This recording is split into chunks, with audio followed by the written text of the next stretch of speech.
Fala galera do YouTube, fala meus amigos dinos. O meu nome é Anderson Pioli, eu sou o diretor de Relações Públicas do Dinos Group e nós estamos começando agora mais um Dinoscast, histórias de quem enfrenta o caos.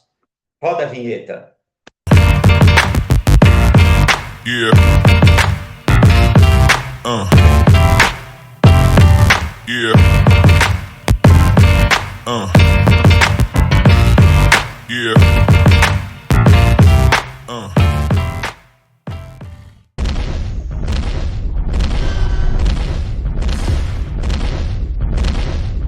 Fala galera do YouTube, fala meus amigos dinos, como é que vocês estão? Tudo bem? Como eu falei, prometi no último Dinoscast, né? A gente vai tentar fazer mais Dinoscast esse ano. Fizemos agora recentemente o do Correia e estou com mais um grande dinossauros aqui, esse dinossauro realmente de força, né? Estava com também muita ansiedade para entrevistá-lo, para conhecer melhor. Nós somos amigos, né, conhecidos já de um longo tempo, mas eu não conheço exatamente o início da carreira dele, né? Então vai ser uma grande honra entrevistar hoje nosso Dinos, Sérgio Sukadonic, né? Sérgio, muito bem-vindo. Ótimo te entrevistar, trazer você aqui. Sua agenda é muito complicada também, né? Então, eu realmente estou com muito prazer em falar com você, Sérgio. Agora, a primeira coisa que eu queria que você respondesse aqui para os nossos colegas que estão assistindo no YouTube.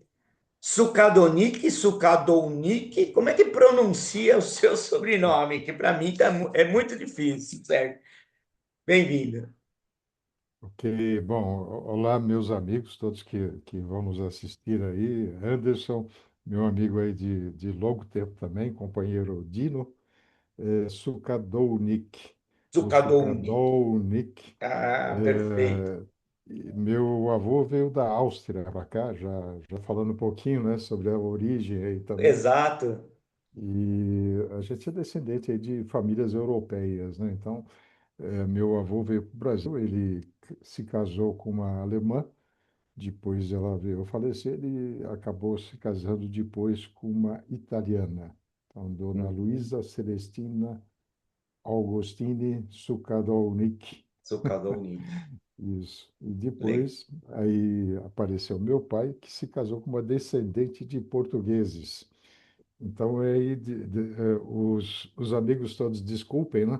Mas É, a gente, como bom descendente de português que eu sou, a gente entende as coisas de forma muito literal, né? Então, quando a gente é. fala, por exemplo, nossa, tem uma montanha de problema, nós enxergamos que realmente tem uma montanha, né? Dizer assim, tipo o Aham. Monte Everest na nossa frente. Então, Sim. a gente aprende a lidar, mas tem a parte boa, né, Anderson? Porque você acaba indo nos detalhes, né? Tipo, se não Aham. tiver tudo muito bem explicadinho, você acaba confundindo as coisas, né?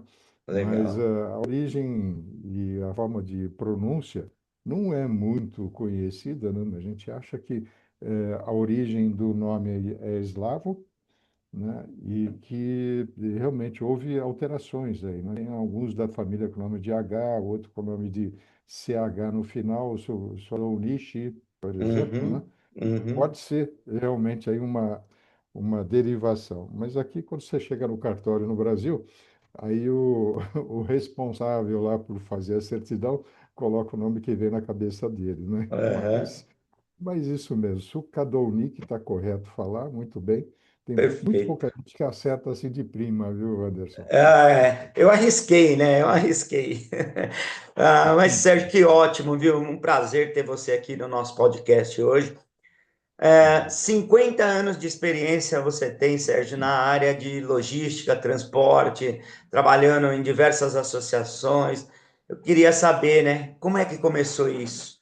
Como o Sérgio foi parar especificamente nessa área de logística, de transporte e principalmente no ramo da emergência, né? Conta um pouquinho desde o início lá para a gente, Sérgio. Porque, bom, foi meio sem querer, porque eu estava numa área, estive numa área, comecei como mensageiro na Indústrias Vilares, lá em São Bernardo do Campo. Aí teve Nossa. você foi galgando, né, posições aí diferentes, até eu cheguei em 73, eu era encarregado de departamento pessoal. Nada a ver, né? Mas É. me deu uma base, principalmente quando eu fui mensageiro, eu tive já uma pequena experiência de como era o organograma da empresa, que Uhum. hoje o que a gente faz aí com a ZAP, aliás, a relação é muito parecida, né? Agora, falando com vocês, a gente acaba ligando, né? Mas Uhum. eu era o responsável por entregar as mensagens e a gente colocava um envelope lá, envelopinho pequeno ou grande, né? De para. Então, eu Sim. conhecia todo mundo da empresa, desde do vigilante lá da portaria até o Dom Vilares, né, Carlos Vilares, que era o presidente da empresa. Então, você acabou tendo uma ideia, né, de como era o organograma e como funcionava a parte de administração de uma empresa, né? Então, esse foi o primeiro pé dentro de uma empresa, de uma organização. Aí fui evoluindo, cheguei a encarregado do departamento pessoal, e em determinado momento, minha mãe, na época, em 74, ela falou, olha, seu irmão está com um problema lá numa empresa de transporte, que era o transporte de automóveis, inclusive, Uhum. nada a ver com o que a gente faz hoje, né? É mesmo? E ela pediu, ele está com dificuldade, então vai lá ajudá-lo, né? Então foi aí eu comecei na área de transporte. Aí foi evoluindo, né? A gente Uhum. tentou transporte de combustível, depois óleo vegetal, e aí acabei enxergando uma oportunidade na área de transporte de produtos químicos. Eu achei que, bom, precisa de especialização, né? E bastante conhecimento. Então, eu achei que era um mercado diferenciado e que eu podia realmente aí destacar. E como tinha pouca gente naquela época, aliás, o grande rival, né, meu, e serviu até de inspiração, é a empresa que eu trabalho hoje, né, que é o Grupo Cesari. Então, Sim. na época, a Cesari antiga, né, era conhecida como uma empresa referência do mercado. E tinham poucas empresas aí que tenham muita experiência aí também nessa área, né? Então, aí que começou o meu aprendizado. Em 76, a gente resolveu formar uma empresa de transporte familiar, né? Depois passamos, inclusive, por uma fase aí que era SA também, e a família, de um modo geral, resolveu trabalhar noutra área. Eles investiram aí numa fazenda de maçã, e eu acabei falando, bom, eu não entendo nada de De maçã, então maçã. estou fora. Sim. Eu acabei saindo para uma outra empresa que trabalhei durante 17 anos aí, que teve um problema também de sucessão familiar, mas na época, né, com todo o conhecimento que eu já tinha, aí você imagina, de 76 até 85, foi uma época do boom aí também de nascimento de diversas indústrias na área química, né? E, aliás, até o detalhe, né? Porque foi aí que a gente começou a atender também, fazer atendimento de emergência, porque, primeiro, pouca gente sabe disso, né? Mas naquela época você não tinha nenhuma empresa especializada em atendimento à emergência. Sim. Então você tinha que conhecer muito bem e preparar a sua equipe.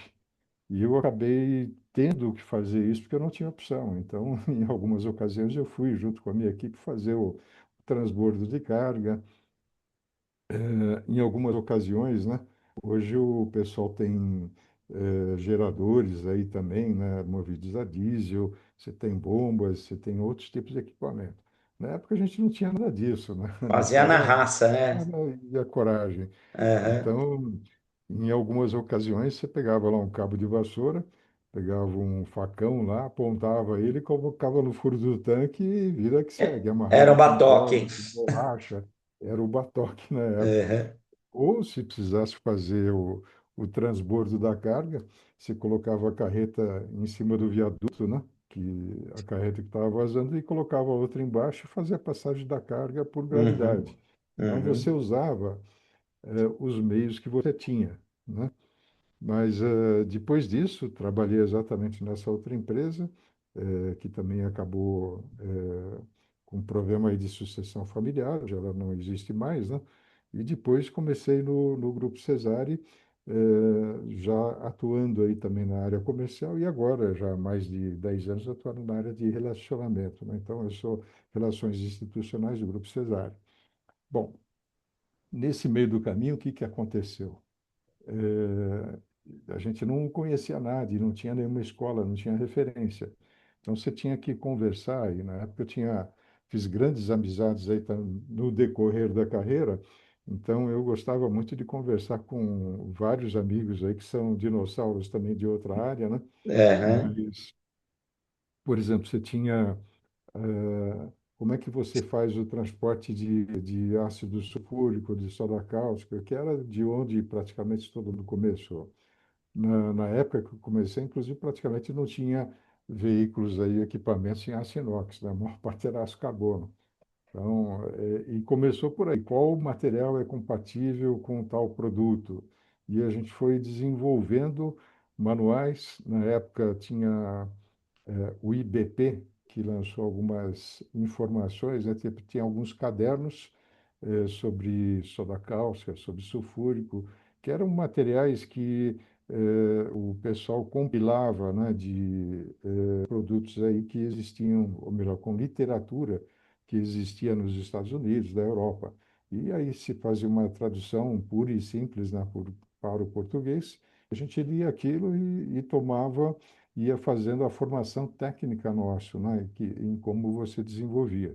Então, cada vez que surgia um produto diferente, a gente tinha que ir atrás e descobrir como é que fazia, né? Então, e Sim, nisso você vai vendo que a melhor coisa do mundo, tipo o que a gente faz aqui, né? Nós somos uma associação. Então, quando você tem mais cabeças pensando, e esse é o ponto alto aí dos Dinos dos Grupo, né? dinos. Aham. Eu canso de ver, acho que você também, né? Aquela troca de informações que a gente faz. Sim, Olha, aconteceu um acidente aqui, poxa, como é que a gente pode fazer para evitar? Ou então, que tipo de material se usa para você atender um tipo de emergência? sim. Qual o EPI mais recomendável? O tipo de LG, né? LGE, né? Que você usa para apagar um Determinado incêndio. incêndio. Tivemos vários casos aí também, né, que houve trocas muito importantes aí também de informação, tipo aquele acidente que aconteceu lá na Ultracargo, né? Nossa, é Uhum, riquíssimo. Tem um monte de gente, um monte de amigos nossos aí que trabalharam lá também, né? Então, uhum. você vai adquirindo informações a respeito disso. Eu Sim, acho que a parte mais importante, inclusive, foi participar da BNT, daqueles grupos, né, principalmente o CB16, da minha amiga Glória Benazzi. Então, uhum. a gente reunia muitos especialistas na área para a formulação de normas, né? A gente tem normas aí que a gente participou, uma que o nosso amigo Mauro, né, também, Sim. que é o gerente hoje, né, de emergência aí da CETESB, também teve presente, a 14064, que 064, né? exato, que fala de atendimento à emergência, né, É, Anderson? Então, são essa, coisas riquíssimas, né? A gente essa vai foi uma norma que surgiu aprendendo. muito rica, né, para o atendimento à emergência, né? Tanto é que hoje o nosso curso Primeiro no Local, ele é todo baseado, vamos dizer assim, né, na Perfeito. norma, né, na 14064, realmente uma norma espetacular. É isso. Bom, Legal, Sérgio. E agora eu queria perguntar, né, com toda essa experiência, Sérgio, né, de empresa de transporte, o transporte de produto perigoso no Brasil, ele mudou muito, né? A característica do transporte, as medidas de segurança. Você acha que melhorou muito? Ou você acha que é o normal da evolução? Ou você acha que precisa ser melhor ainda? a evolução é contínua, né, Anderson? Porque você vai descobrindo formas mais seguras, né? Tipo, os equipamentos que a gente tem hoje, você tem equipamentos aí que tem monitoramento, câmeras, você tem ação direta, inclusive, na condução do motorista, por exemplo, com controle de estabilidade, que antes não existia, né? Você Uhum, tem equipamentos aí com frenagem, com detecção, tipo, o carro chegou próximo do veículo da frente, ele faz a frenagem sozinho. Enfim, você tem algumas coisas que melhoraram bastante. Mas eu acho que falta, diretamente pelo que você falou, o problema é que a mão de obra, que é o ser humano, né, Uhum, que uhum. dirige, ele continua com defeitos aí de fabricação, né? Eu e você também, né? Acho que todo mundo Sim. tem, nós somos humanos e a gente sabe que a gente vai cometer erro, E a né? gente vai Não, ficando mais, não tem cada jeito. vez mais dino, mais erros a gente comete, né, Sérgio?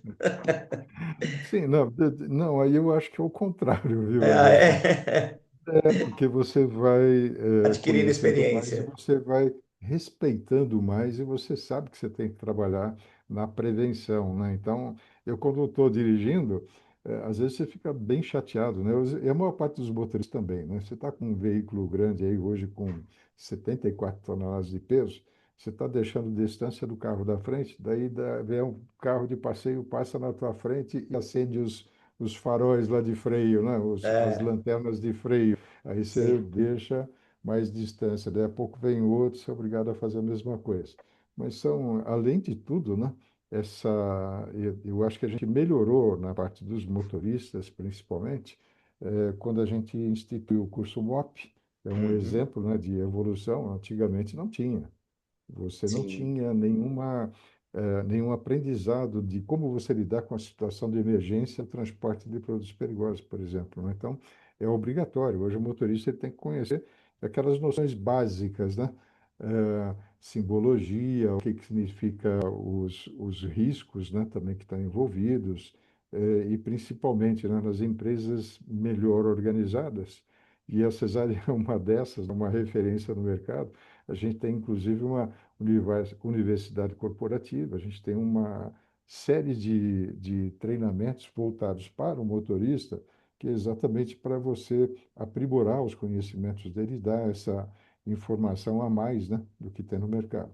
Então, Uhum, infelizmente, a gente soube até agora também, né, questão recente, acho que tem 2 meses isso, ou um pouquinho mais que isso, da não necessidade de você fazer a renovação do curso MOP, né? Então, é, vai ao contrário do que a gente estava pensando, né? A sim. gente estava trabalhando bastante com as equipes, com os amigos nossos, no sentido, por exemplo, aí de você melhorar o curso MOP, né? Uhum, Porque ele estava completamente desatualizado. Você tem muitos produtos novos aí sendo transportados, perigosos, né? Classificados como uhum, perigosos, que requer um treinamento diferenciado. Então, você não fazer isso, ou não ter a renovação, abre um vácuo aí no meio do caminho. Não que devesse continuar com o curso MOP, que até como eu falei, a gente precisaria fazer uma atualização desse curso para realmente elevar o nível de profissionalismo, de qualidade aí dos motoristas também, para que eles tivessem, né, principalmente, mais conhecimento sobre o que eles estão transportando. Então, sim, você trabalha em emergência, você sabe disso, né? sim. Os motoristas, aliás, a gente tem visto com constância, quando a gente faz aquelas blitz, né, Uhum, educativas, uhum, e eu sou coordenador também lá da Comissão da Baixada Santista, né? Então, de vez em quando a gente faz bom, vamos lá para a rodovia para a gente medir um pouquinho a temperatura e ver como é que está o nível dos motoristas, né? Aí você é, encontra de tudo sim, equipamentos, né, que não tinham condição de estar rodando, documentos que estão errados, simbologia, enfim, tem uma série de problemas. Mas o principal é quando você pergunta para o motorista, se tiver uma emergência, o que que você faz? Nossa, não eu acho que sabe. não, eu saio correndo. É, Essa é uma resposta muito frequente, infelizmente, né? Aí nossa, denota exatamente isso, né? Que é, você precisa aprimorar mais o conhecimento dos motoristas, inclusive, né? Então, respondendo para você, a gente teve uma evolução muito grande nessa parte de equipamentos, né? Principalmente de ferramentas que estão disponibilizadas para os motoristas e para as empresas de transporte.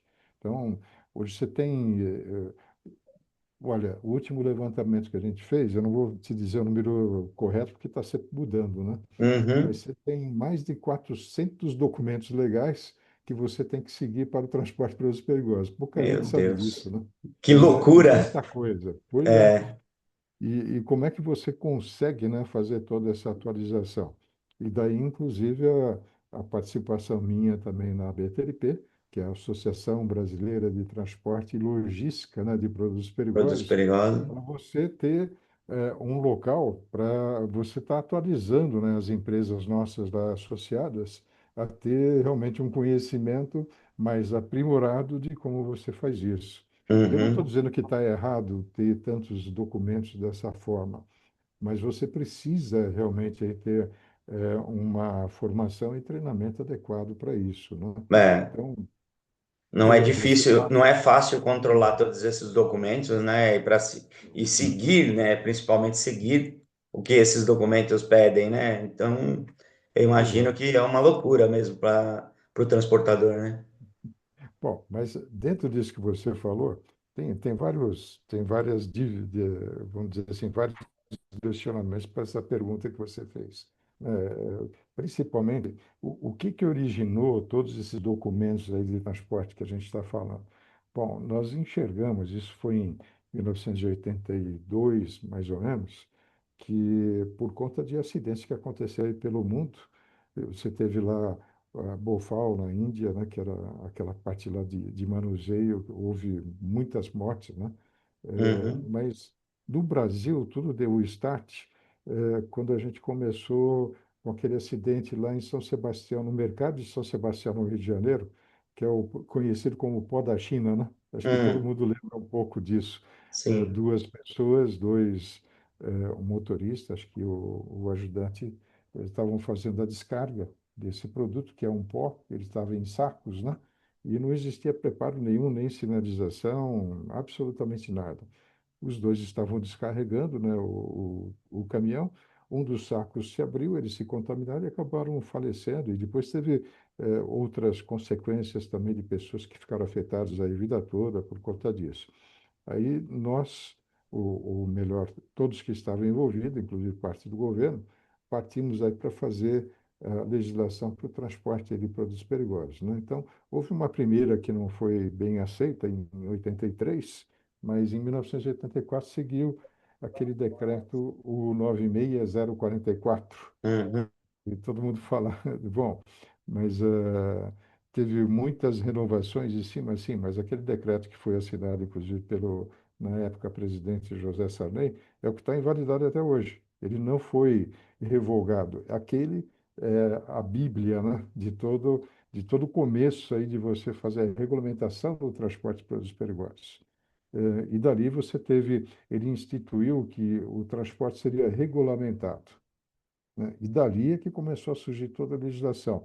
Você teve como é que fazia a simbologia, nós pegamos, né, as numerações da ONU dos produtos perigosos, nomeando, né, e colocando eh, praticamente a nível do que acontecia no mundo. Então, o Brasil se inseriu nesse mundo aí de legislação de produtos perigosos nessa época aí, que foi em uhum, 1984. Eh, Antigamente você tinha a única regulamentação que tinha era uma faixa branca escrito lá inflamável. E a gente uhum, fez derivações daquilo, né? Eu inclusive fiz, na época que eu tive a empresa de transporte, a gente tinha a faixa branca e a gente colocava corrosivo, mas isso não estava em legislação nenhuma. Mas era uhum, para o que a gente sentia, né? Se tiver alguma coisa, pelo menos quem estiver perto vai saber que, pô, aquele é corrosivo, eu não vou chegar perto, né? Então, a gente sim, inventou algumas coisas aí nessa área. Mas legal. em decorrência disso tudo, a gente começou a trabalhar em normas, né, de padronização, e aí entrou a BNT, com o CB16, a gente desenvolveu várias normas para você estar agregando a essa legislação de transporte. Então, aí você tem o uso de EPI, kit de emergência. Aliás, a gente estava falando Uhum, isso essa semana aqui, a gente teve um encontro também, e falando lá com os motoristas, né, que a gente estava treinando nessa semana aí na Baixada Santista, de como era antes, né? E o pessoal esquece, né? Mas a gente tinha exigências tipo, você tinha que ter 3 fichas telefônicas, que na época, ah. quando começou aí a instauração dessas Isso normas, é de Dino mesmo, hein? Essa é de pois Dino. é, não, são histórias aí que a gente ia ficar. pelo menos um mês aí contando, André. Aham. Imagina. Por quê? Porque você não tinha telefone celular. Então, as fichas, né, que era obrigatório ter nos EPIs, Sim. porque se você parasse, o motorista podia ir no orelhão e ligar, olha, deu Que BO aqui, né? legal. Esse eu não sabia, não, sabia? Pois é. Poxa E vida. tem várias evoluções no caminho, né? Para você ter uma ideia. Legal. Na Ô, época, Sérgio, agora partindo mais para a parte prática, né, da emergência, algum acidente assim que você possa contar para a gente que você tenha participado ou do atendimento ou como consultor, ah, consegue falar algum para a gente? E se você tiver sim, fotos bom. para eu colocar aqui depois, Na época a gente não tinha câmera para fazer isso, não. imagino. Mas Então conta a história. eu vou te passar uma depois que também é significativa, de 1978. Não foi um acidente, esse aí é mais de transporte. Depois eu te conto Uhum, do acidente. Mas em 1978, a Salgema, que hoje é a Braskem, ela passou por várias alterações aí de nome, né? Mas antigamente, o primeiro nome que apareceu foi a Salgema e ele era da Petrobras, tá? Começou em 1978 e a gente uhum, participou de vários transportes, saía lá de Maceió, para você ter uma ideia, tá. né? Então, antigamente o transporte era feito por cabotagem, então eles entregavam, né, via navio nos terminais aí de Santa Catarina, era em Bituba, se eu não me engano, aqui em Santos, que Uhum, antigamente era Vopak, né? Alguns mais sim. antigos vão lembrar Aham, disso. No Rio de Janeiro também. Bom, aí, né, nessa época apareceu o senhor Daniel Ludwig, que fez a Jari Celulose lá em Almerim, no Pará. E a única maneira de você chegar lá era por balsa.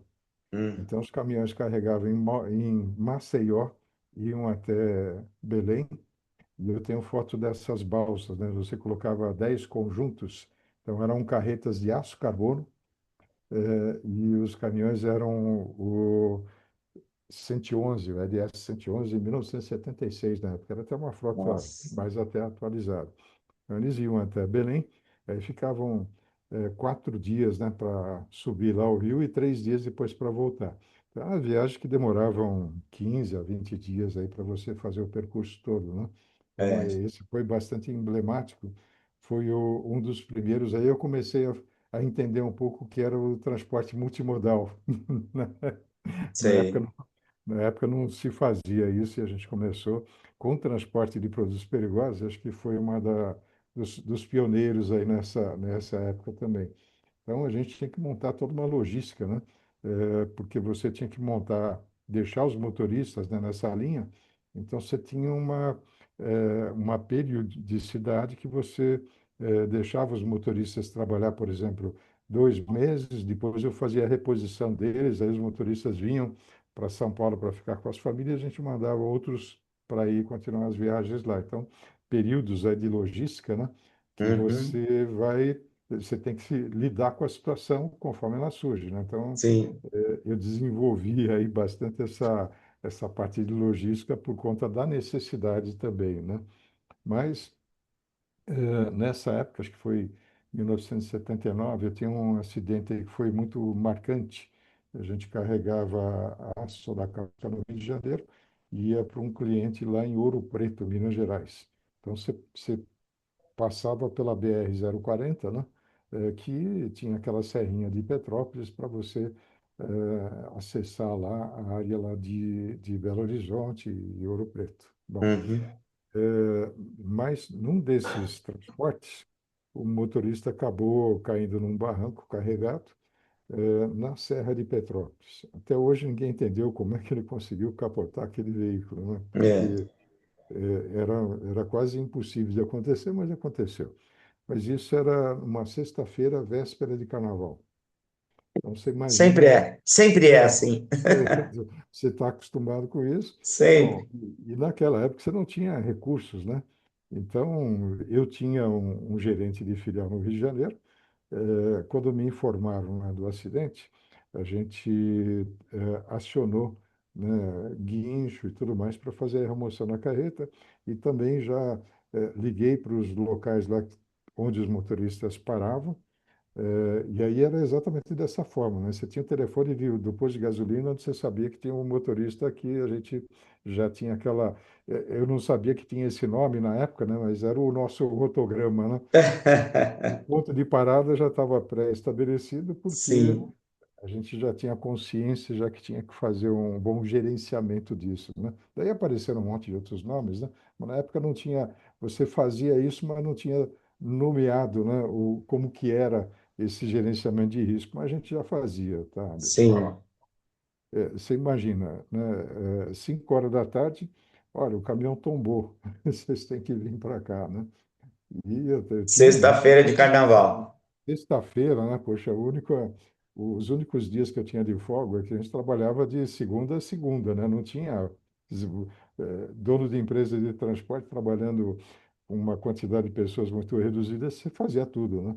Até datilografava conhecimento, hoje conhecimento de transporte, né? Não tinha jeito, você fazia de tudo. E na Sim, época a gente tinha perto aí de 80 conjuntos, né? Isso é 80 cavalos mecânicos e mais 80, um carretas. pouquinho mais, né? De carretas também. Bom, e todas de aço carbono, né? Aí sai para lá, a gente chega lá tipo 10 horas da noite, aí chegamos já no local, você tinha lá o pessoal da Polícia Rodoviária, o pessoal meu já estava me aguardando lá também, da filial, os motoristas também, já tinha uma carreta vazia e um outro cavalo mecânico para ajudar a gente a gente já até conhecia como fazia nessa parte aí de atendimento à emergência, de guincho e tal, então a gente já foi imaginando o pior cenário. Então, deslocamos tudo para lá para chegar e já fazer a coisa com rapidez, né? E a Uhum. outra preocupação que eu sempre tive, né? E o pessoal ainda não entendeu que a parte principal de atendimento à emergência é exatamente a rapidez com que você faz o atendimento, né? A gente se depara aí, às vezes, com o pessoal demorando muito, mas muito tempo mesmo para chegar com os equipamentos, né? Sem Bom, dúvida. mas aí nós chegamos, estava escuro, breu, né? Não tinha absolutamente iluminação nenhuma. Nós estamos falando de 1979. Então, você Eu tinha imagina, 9 anos.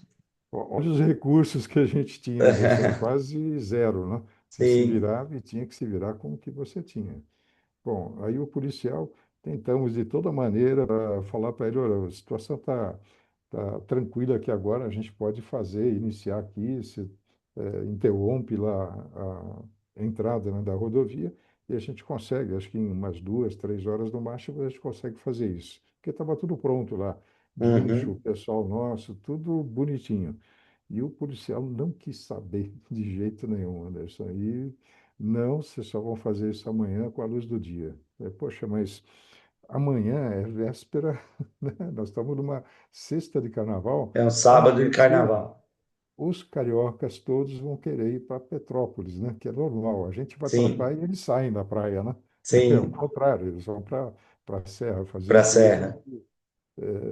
atividades de turismo diferentes da que a gente faz, né? Bom, mas não teve jeito, então, às 6 horas da manhã ele parou, falou, ó, às 7 horas vão começar o transbordo. Eu falei, tá bom, sim, senhor, vamos lá. Bom, às 7 horas ele falou, olha, tá tudo ok, pode começar. Não estava passando carro nenhum. Aí iniciamos a operação, posicionamos os guinchos, o pessoal nosso e começamos a fazer o trabalho de içamento da carreta. Até porque não tinha vazamento, para sorte minha. Mas aí, vamos fazer o içamento, até porque no local que ele estava era quase impossível, com o recurso que a gente tinha, fazer transbordo de carga. Bom, então você imagina, né? Eu já prevendo isso, a gente tinha já colocado até equipamentos lá a mais do que era necessário para realmente garantir que fosse rápida a remoção.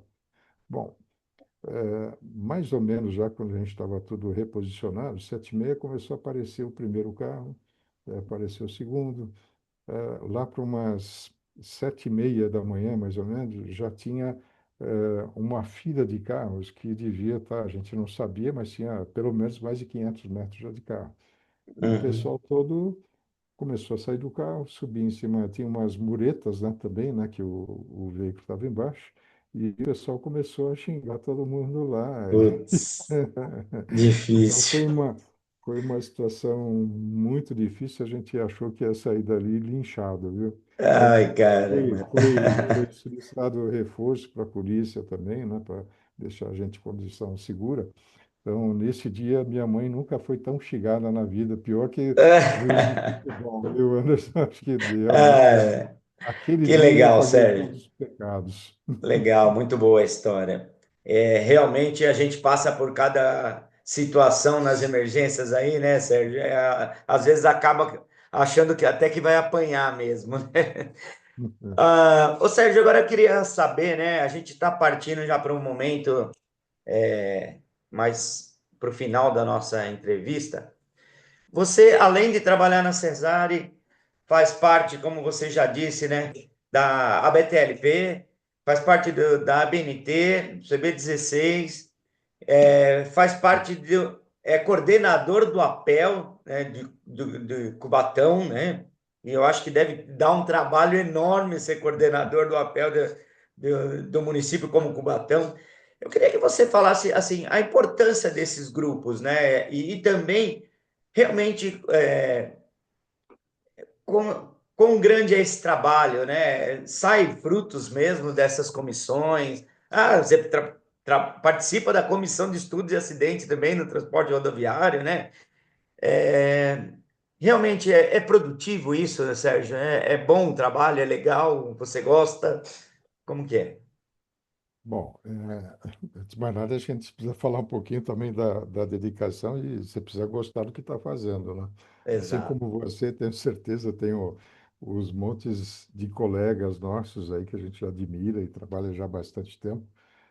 Primeiro você faz porque a gente tem uma missão, né? Acho que quando você vê o número de pessoas daqui sofrem aí também com as atitudes erradas, né? Você acaba enxergando também que se você pode contribuir de alguma maneira para salvar alguma vida, que acho que esse é o propósito principal, a gente atua. Eh, não é para confete nem nada, né? Mas o Dinos Groups tem muitos especialistas que se dedicam, principalmente o pessoal do Corpo de Bombeiros, né? Eles são, vamos dizer assim, os nossos heróis, literalmente falando, né? E aí não é exagero nenhum falar que às vezes eles dão a vida também para nos salvar. O que a gente puder fazer para evitar o acidente, primeiro, né, a primeira parte, então, a participação nesses segmentos, né, nessas associações, é exatamente em função disso. O que a gente quer é que tenha zero acidentes. Como a gente sabe, né, que os acidentes fatais, eles são realmente o primeiro, é a parte principal, no que a gente tem que estar focado. Por quê? A gente começou falando que nós somos humanos e a gente comete erros, né? Isso é uma característica, né, de nós e a gente não vai poder mudar isso, né?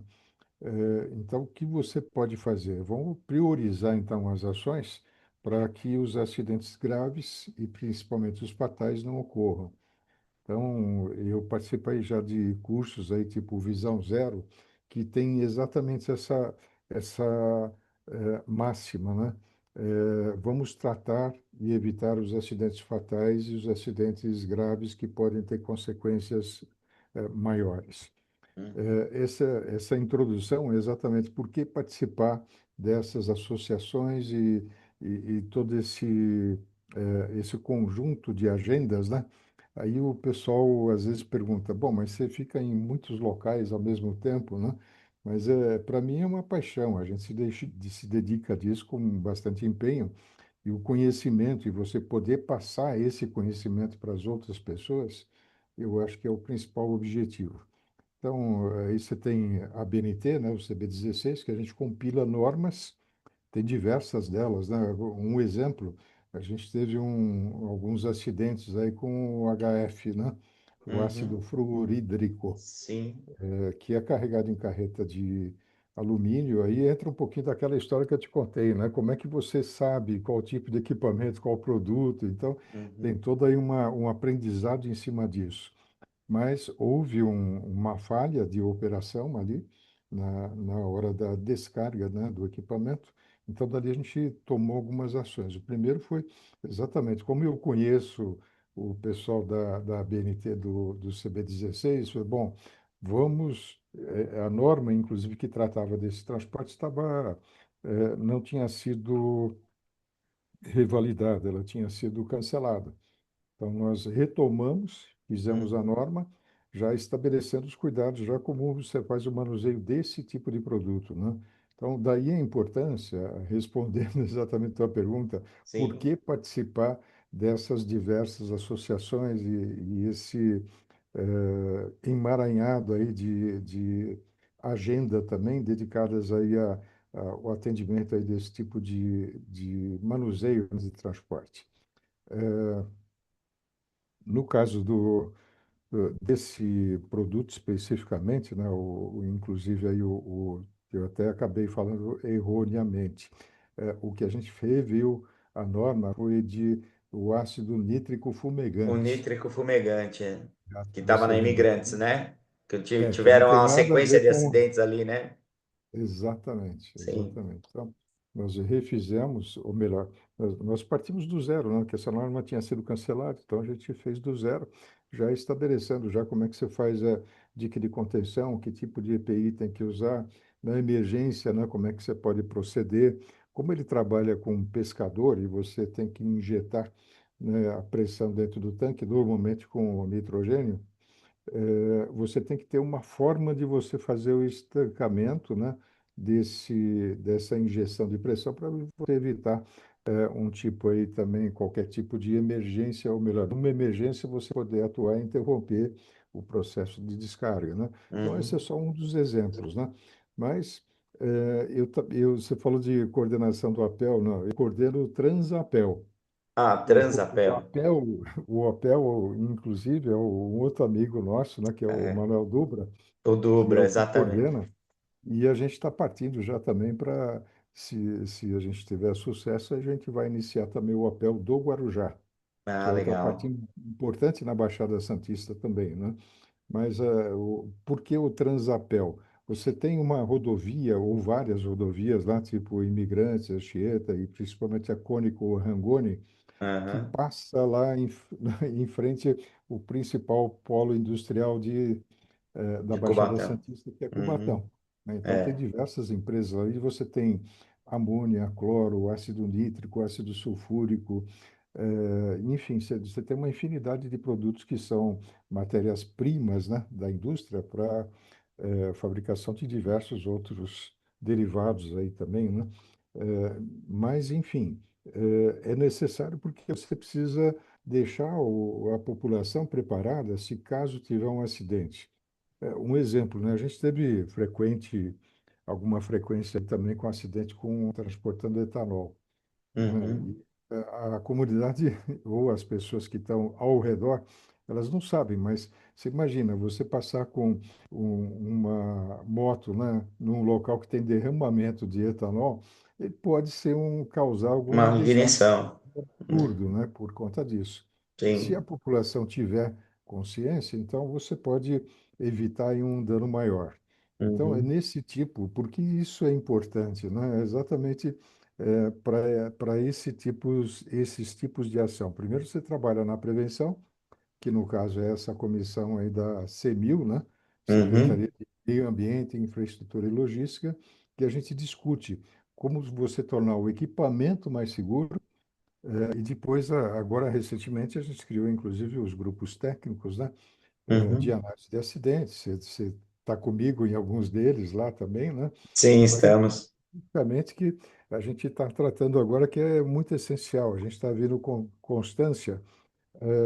O acidente foi causado porque o motorista teve mal súbito, né? E é uma coisa tipo assim, bom, o que que isso significa, né? Como é que você Uhum. pode detectar se o motorista está em boas condições para seguir uma viagem ou não? Então, são desafios, né?